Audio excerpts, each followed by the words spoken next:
Welcome to the Howie Silbiger Show on the True Talk Radio Network. Get in on the conversation. Call 1-877-669-1292.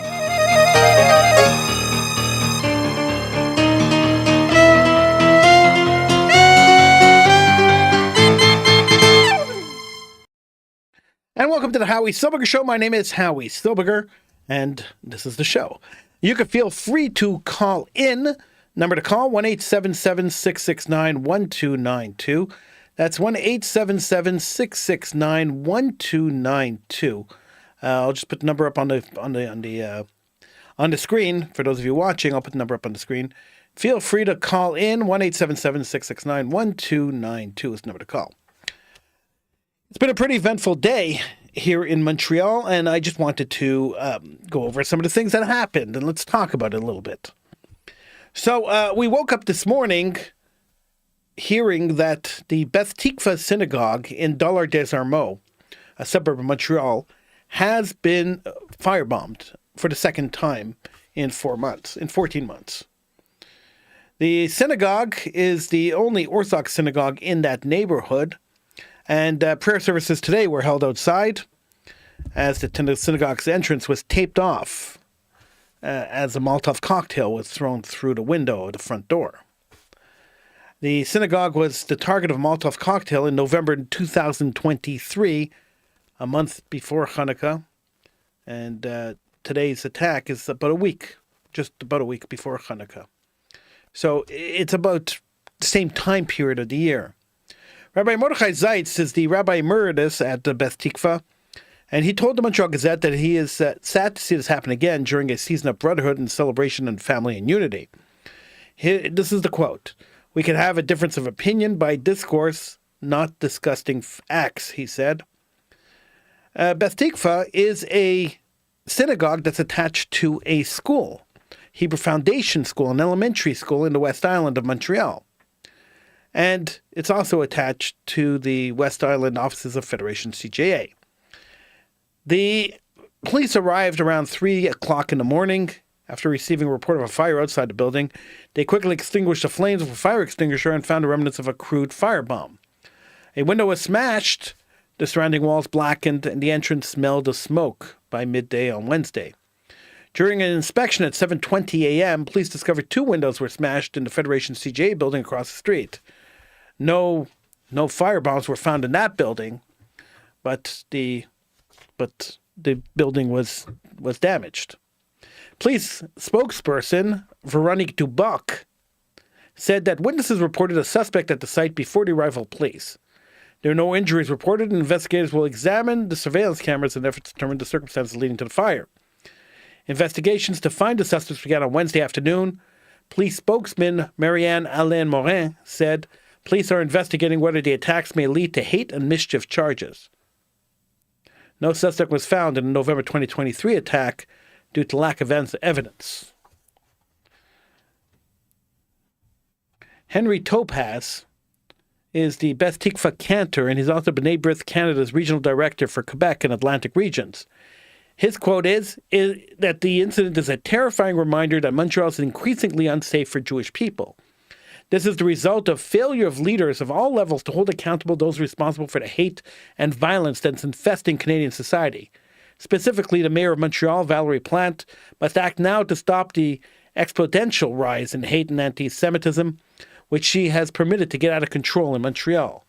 That's the quote from Henry Topaz, the cantor and the regional director of B'nai B'rith Canada.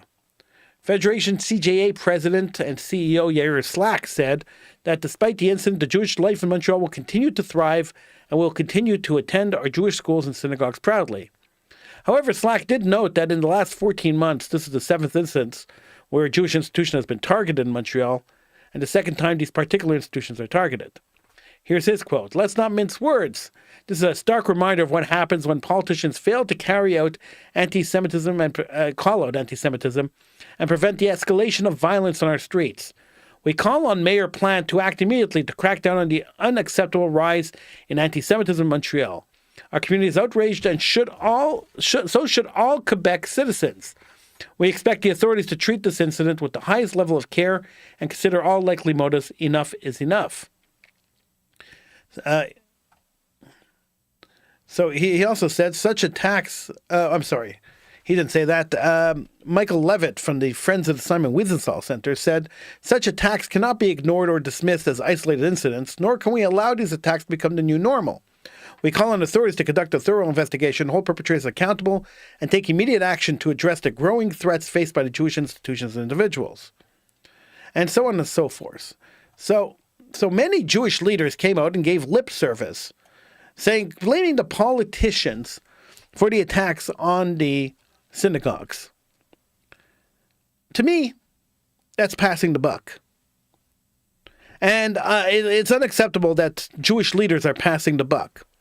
Yes, politicians have to get tougher and pass tougher laws to prosecute haters and people who commit horrific crimes against different minority communities. That is true. That has to be done. But Jewish leaders are to blame too. For years, the Jewish community has ignored the threat of anti-Jewism. For years, we've allowed anti-Jewish sentiments to fester on university campuses. For years, we've allowed students to go to campus, go to school scared to show any identifiable trace of Judaism. And for years, we've sat back, Jewish leaders have sat back and allowed people to spew hate and have funded organizations claiming to be fighting this. They've done this for years. Our Jewish leaders have shown weakness. We are a weak nation. We are a weak community. And I know people hate when I say this in publicly, and they've hated that I've said this publicly for the last 20-odd years. But the truth is that we are a weak community. The truth is that our Jewish leadership is doing nothing to protect the community. Oh yeah, they're spending millions of dollars putting in half-assed security systems into buildings. That's not enough. That's definitely not enough. The Jewish community has not trained anybody to protect themselves or to protect their families. They have not trained anybody to stand and protect their synagogues. Yeah, they have a couple of volunteer security guards who are trained. It's not enough. They have not insisted that Jewish community schools install in their schools martial arts training so that kids could learn how to defend themselves. They have not organized training for martial arts for self-defense in any of their Jewish institutions, organizations.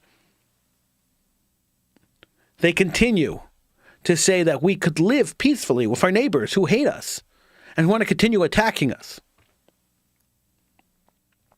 They have not organized demonstrations and protests and encouraged the entire community to come out to protests, to reclaim the streets after Jew haters marched through them. They've sat on their knuckles and done nothing. And I know Jewish leaders will be all upset with me. Oh, Howie Silbiger said this again. He's been saying this for years. He's a wacko. He's a nut job. He's a far-right crazy guy. That's what they've called me for years.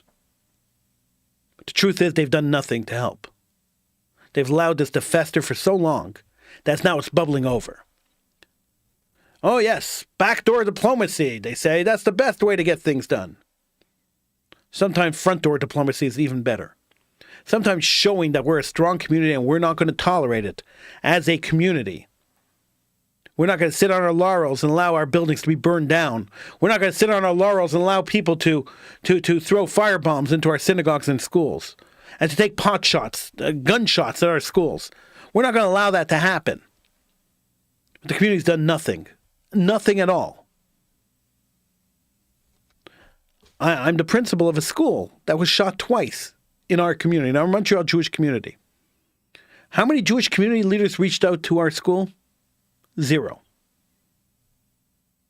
The Hasidic community leaders, yes. Federation CJA? Not really. Why? Was there a Jewish demonstration in front of our school saying we support you? No. Was there a Jewish demonstration in front of Talmud Torah after they were shot, same day we were shot? No. We don't reclaim the places that are stolen from us. We don't stand up for ourselves. We're a weak nation. We're a weak community. And we have weak leadership. But why are we surprised by weak leadership? Why are we surprised by this? Our leadership, especially in our major Jewish organizations, the organized Jewish community, as they like to call themselves, the leadership of these communities are chosen by who has more money in their wallets than who's actually competent and capable of doing the job.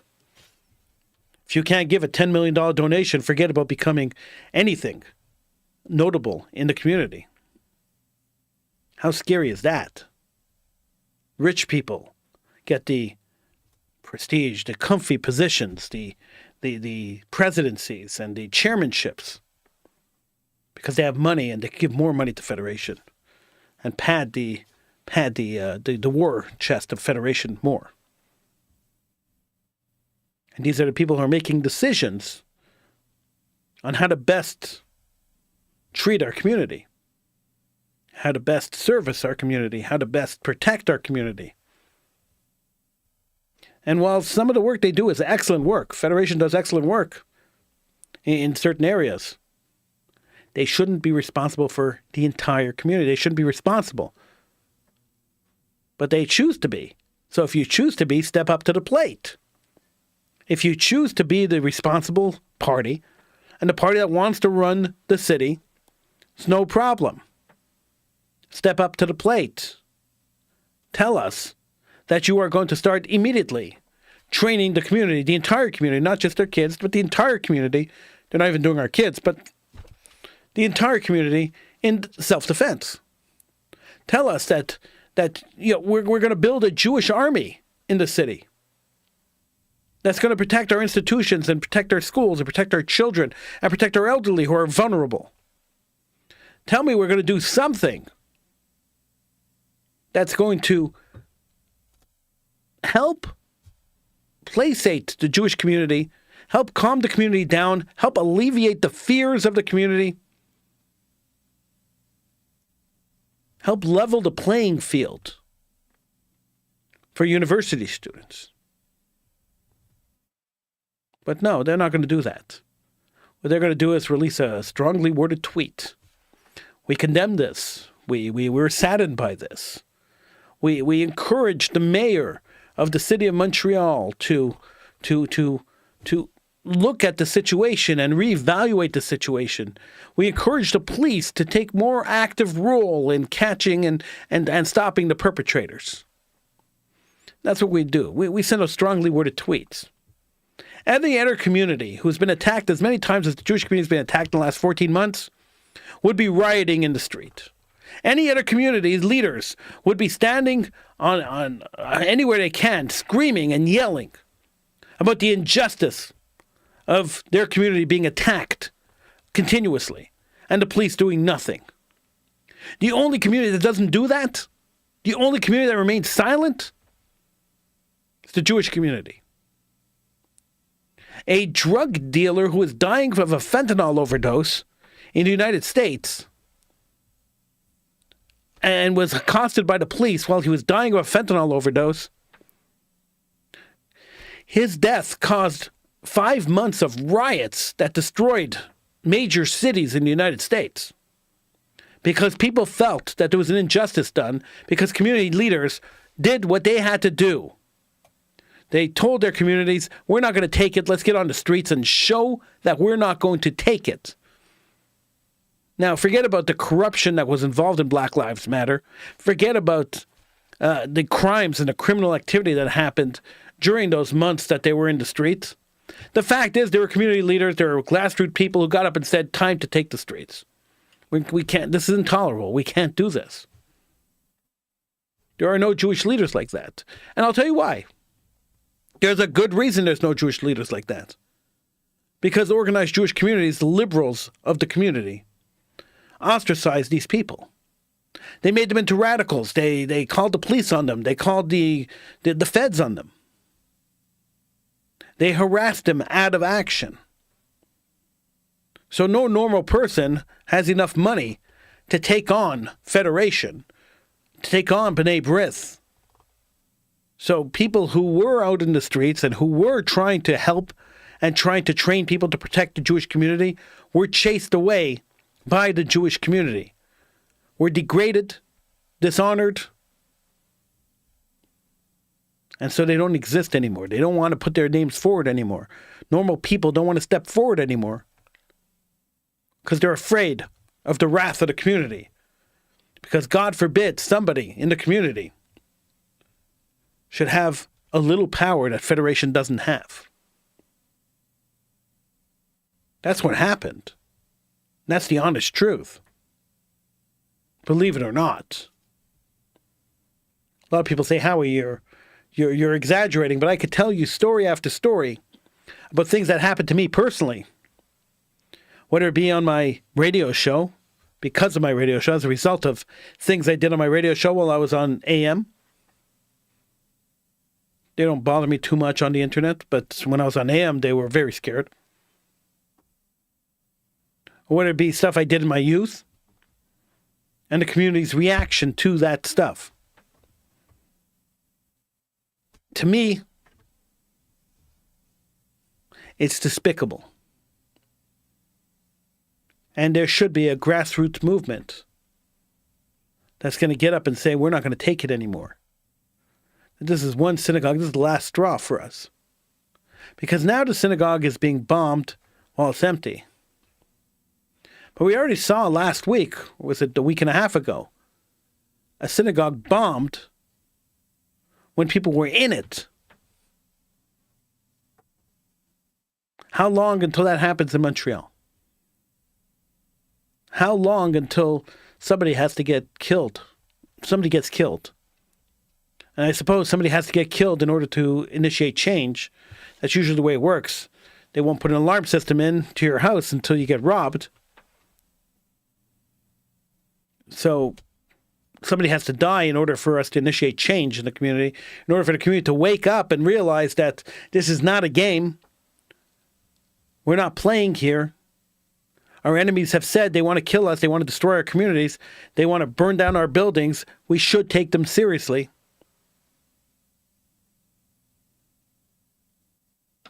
But no, not our community, not the Jewish community. No way. All right, moving on to the next item. The former owner of the Second Cup Cafe in the Jewish General Hospital in Montreal, her name is Maya Abdul Hadi. Maya Abdul Hadi. She was caught on video at a pro-Hamas rally telling Jewish protesters that they were going to meet the final solution. And that, do you remember what the final solution was? It's coming for you. This is what she told them. Now, of course, she was the Second Cup franchise holder for the Jewish General Hospital. The Jewish General Hospital had two Second Cup cafes in the hospital that were the highest grossing Second Cup cafes in North America. Well, Second Cup did what they were supposed to do, and they shut down, they removed the franchise from Maya Abdul Hadi, and they shut down the cafes in the Jewish General. They've been reopened under new ownership. But they shut down, then they removed the ownership from Maya Abdul Hadi. And she was arrested today for her hate crimes. And hopefully she will be prosecuted. And hopefully she will go to jail for promoting hate and promoting genocide against the Jewish people. It is extremely dangerous. And I don't understand it. And I don't want to come across as sounding racist, because I'm really don't have an idea of racism. That doesn't really enter my thought process. But what enters my thought process is danger. So there are many Jewish caterers, restaurants, and institutions that allow people who come from countries that don't necessarily love Israel or the Jewish people to work in them, to work with food that's being served to the Jewish community, and to work and to own businesses like Maya Abdul Hadi, who owned a business at the Jewish General Hospital. And we allow these people to service our community, to serve our community in different ways. And just on a security thought, just a thought about security, it seems kind of ridiculous that we invest millions and millions of dollars into security guards and safeguarding our buildings, and then we open up the catering hall and allow these people to come into the catering hall, and they could do pretty much whatever they want. Now, I'm not saying that the waiters and the kitchen staff that work for caterers are terrorists. I would never say that, nor would I even imply that. But what I am saying is, and I'll quote Rabbi Meir Kahana, I don't hate all Arabs, but I don't know which one wants to kill me. And therefore, I have to be careful with all of them. And that was his quote. And it kind of rings true when you think about it, that I don't know who wants to kill me. It has been so publicized. It's been so expressed that there are people out there who want to kill us, that it's hard to tell who is good and who is bad. And so if I have a bucket of tomatoes and I'm looking at this bucket of tomatoes and I know that there are 3 or 4 tomatoes in the bucket that are sour, but I don't know which ones are sour, I'm not going to eat any of the tomatoes in the bucket. And that's really the way I see staffing. If you have a catering house and you're going to hire people who come from countries that don't necessarily like Jews and don't necessarily like Israel, I don't understand how you can employ these people. And I don't understand how, in a security-conscious way that we are, because our synagogues are being bombed and our schools are being shot at, how do we know that our food's not being tampered with? And this is what scares me. And that scares me more than shooting at a school or bombing a synagogue. That could damage a whole lot more people. That's for sure. So it's interesting. I mean, it's just an interesting thought. I don't think this is ever going to change. I don't think we're going to convince the caterers to change their staff, and I don't think that most people who employ people aren't going to look at where they come from and make their decisions on employment based on where the person was born or where the person immigrated from. I don't think that's going to happen, even though I think it should. I don't think it will. Because nobody wants to be looked at as racist. Oh, you're a racist. You didn't hire him because of his nationality. That makes you a racist. It's only okay to hate somebody if they're Jewish. In our society, that's the only time it's okay to hate somebody. You could walk through the streets in Australia, you're screaming, enslave the black people, you'll be arrested. But if you walk down the streets of Australia yelling, Gaz the Jew, which they did in Sydney, Australia, in front of the Sydney Opera House, then the police won't bother you. So you see, you can't say enslave black people, and you can't say, kill Chinese people, because that will get you arrested for inciting hatred. But saying, Gaz the Jews, that's okay. It's totally acceptable. And it's totally acceptable in Canada. It's totally acceptable in Australia. It's totally acceptable in the United States. In Canada, they're yelling, globalize the Intifada. In fact, they're yelling it around the world now. Globalize the Intifada. Let's take a look at globalization of the Intifada. Globalization of the Intifada is random attacks on the Jewish community in order to terrorize the Jewish community so that they will pull their, get rid of Israel, move out of Israel. That was the concept. Yasser Arafat came up with this concept that if we can't destroy Israel from the outside, we have to destroy them from the inside. So we have to go inside into the country, and we have to commit terror attacks in the country and have everyone so afraid to live there that they'll leave. So globalizing that means that Jews can't be safe anywhere in the world. And we see the results of this globalization. When you allow people to express these kind of ideas and you don't stop these kind of ideology from spreading, you start to see the results. It doesn't take very long. In this case, it took 14 months. And here we are seeing the results of globalizing Intifada. In Montreal, we see the results. We see firebombed synagogues. This one was firebombed twice. There was another one that was firebombed once. We saw the Jewish Community Center, the Jewish Community Council, the Vadair, they were firebombed. We saw 2 schools shot at, one shot at twice. We saw random attacks on Jewish community, screaming, people running by screaming, free Palestine. We've had windows broken in synagogues, swastikas daubed on walls, Jewish students beaten up on campus. This has all happened in 14 months. It's been a 650% increase in anti-Jewish activity in Canada in 14 months since October 7th last year. Not only that, but attacks on the Jewish community, hateful attacks on the Jewish community, have been 70% of all hate crimes in Canada. We have a former justice minister who has a fatwa on his head, a death threat on his head, and is protected 24 hours by the RCMP. And we know that the RCMP recently caught 2 assassins sent by Iran to murder him. Now, wait a second. Had Iran sent assassins to murder anybody else, like the Prime Minister, for instance, that would have been an international incident, wouldn't it? That would require a UN condemnation. That would require other countries condemning the act of trying to commit an assassination of a politician on foreign grounds. It would generate a lot of media attention. It would generate a lot of attention in general. The attack on Erwin Kotler, the thwarted attack on Erwin Kotler, generated zero attention. It's amazing. Not even. I'll be right back.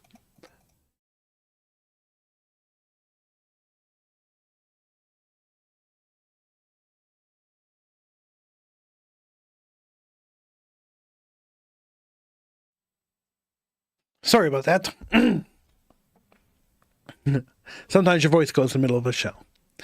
The attack on Erwin Kotler didn't even generate major headlines for more than one news cycle.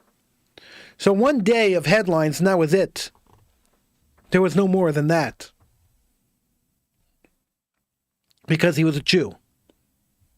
We're a prime minister that refuses to condemn anti-Jewish attacks. A prime minister that supports the protesters, supports Hamas and the protesters. It's obvious. And we have Jewish members of parliament that sit on his caucus, that still stay in his party, and still claim to support and represent the Jewish community. It's terrible. We are living in a terrible, terrible time. We are starting to see the beginnings of what we've seen before. And this is the importance of learning history, is that we understand the trends and we see what's happening. We see it coming from a mile away. We don't want to repeat of the late 1930s and early 1940s. Nobody wants that. So we have to do something about it. When you see it coming from a mile away, you have to stand up and say, never again, and you have to mean it. We're seeing it coming from a mile away. We saw the beginnings of it on October 7th with a genocidal attack on the Jewish community. Now, most people would look at me crazy saying, why was that a genocidal attack? How was that a genocidal attack? Well, there was no political motive for that attack. Terrorists came through the border of Gaza into Israel. They attacked towns and people who were sympathetic to their cause and killed 1,500 of them and took hundreds hostage. There was no doubt that if they were allowed to continue, if the army didn't show up and they were allowed to continue, they would have killed a lot more and taken over and murdered a lot more towns. They would have just kept going. Now, this attack had no way, there was no way that this attack was going to liberate Palestine, if that's what they were calling for, that's what they wanted. This attack wasn't going to overthrow the government. This attack wasn't going to destroy the Israeli army. The sole reason for this attack was to murder Jews. And so, that was the beginning of the current global intifada. where the only reason it exists is to murder Jews, is to hurt Jews, is to destroy Jews. Bombing a synagogue. And this is what gets me more than anything else when it comes to this topic. There are many people out there who say, I'm not anti-Jewish, I'm anti-Zionist, I'm not an anti-Jew, I love Jewish people. Many of my friends are Jewish, but I don't like Israel and I don't like Zionism. And yet they won't condemn a bombing of a synagogue or the shooting up of schools. Wait a second. If you are anti-Israel and not anti-Jewish, you should be repulsed by the indiscriminate attack on the Jewish people. This should be repulsive to you, as it should be to any moral, decent human being living in the world. It's a repulsive act of violence against innocent civilians who have nothing to do with what's going on in the Middle East. But these people remain silent. And they remain silent for a reason. It's not coincidental that these attacks happen and these people stay silent. They remain silent for a reason. They remain silent because they agree with the attack. Because their bias isn't against Israel and Zionists. No. Their bias is against Jews. On one side of their mouth, it's dripping, I hate Zionism. But on the other side of their mouth, it's dripping, I hate Jews. And that's the problem. They're trying to mask anti-Zionism. They're trying to mask anti-Jewism with anti-Zionism. It doesn't work. We see through the mask. It's transparent. That's it for me. I'm Howie Silbiger. Thank you so much for joining me. I do appreciate it. You could check out the rest of True Talk Radio's programming by going to truetalkradio.com and looking at the schedule. You can download the app from your favorite app store, the True Talk Radio Network app. And we have 24 hours of programming on truetalkradio.com. Until next show, I'll see you. Thank you so much for joining me. Have a great night.